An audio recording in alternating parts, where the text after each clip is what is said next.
Our next storyteller is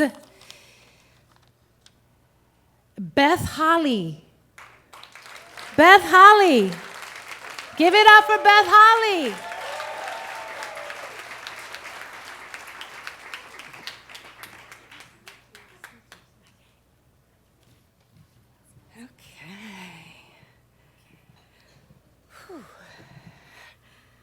All right. So the summer I turned 13, I took a 10-day bicycling trip in the Pennsylvania Dutch country with a bunch of kids I didn't know and my best friend Judy, the most popular girl in school.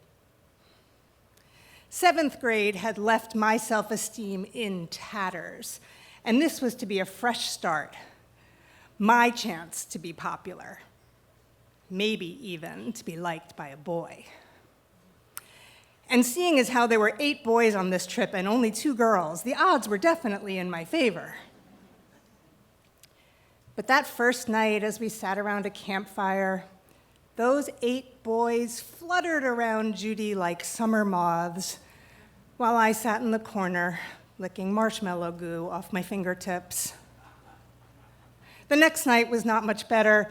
At the amusement park, all the boys clamored to ride the roller coaster with Judy. The last boy standing looked at me and said, "I'll go alone."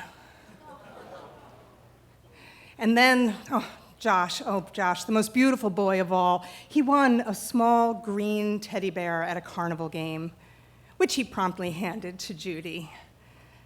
And then he went on to win a big orange bear, which he also handed to Judy.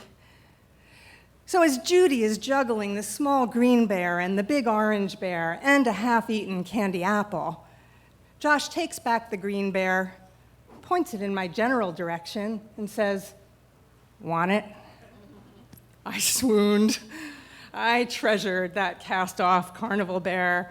I secured him to my bike with bungee cords and pedaled him proudly across the great state of Pennsylvania. I wasn't insulted. I knew I wasn't the girl that gets the big bear. I was the girl grateful to get any bear at all.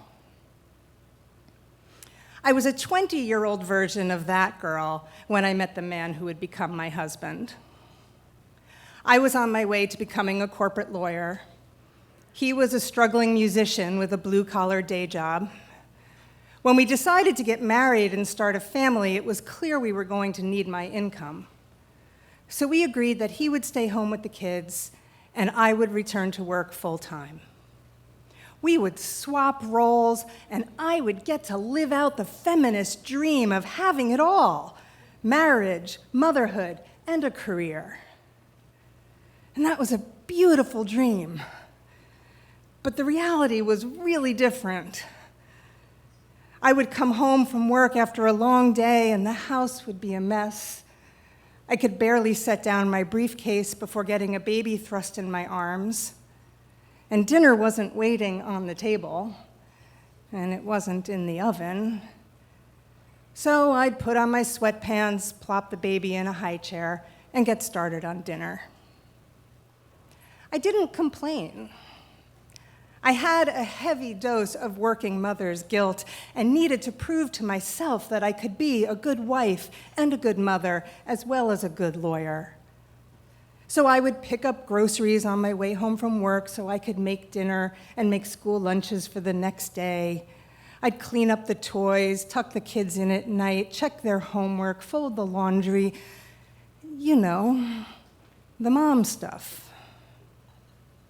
Because we hadn't swapped roles. And I wasn't having it all.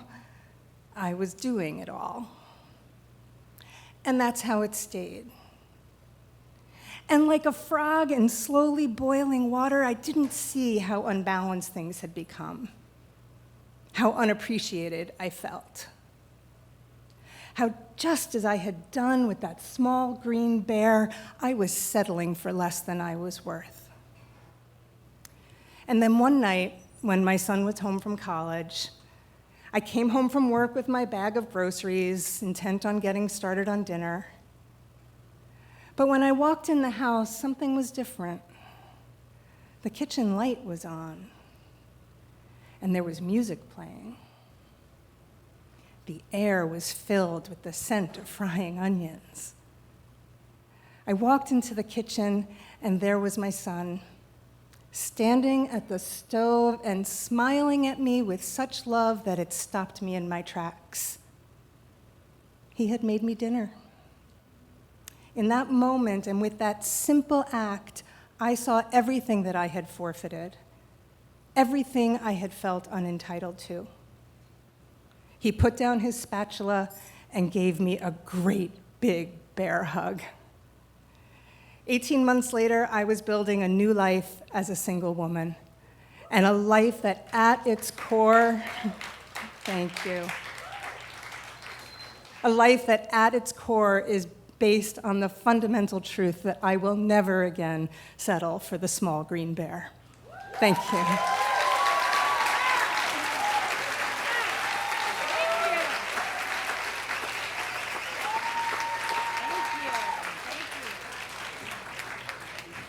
Give it up for Beth Holly.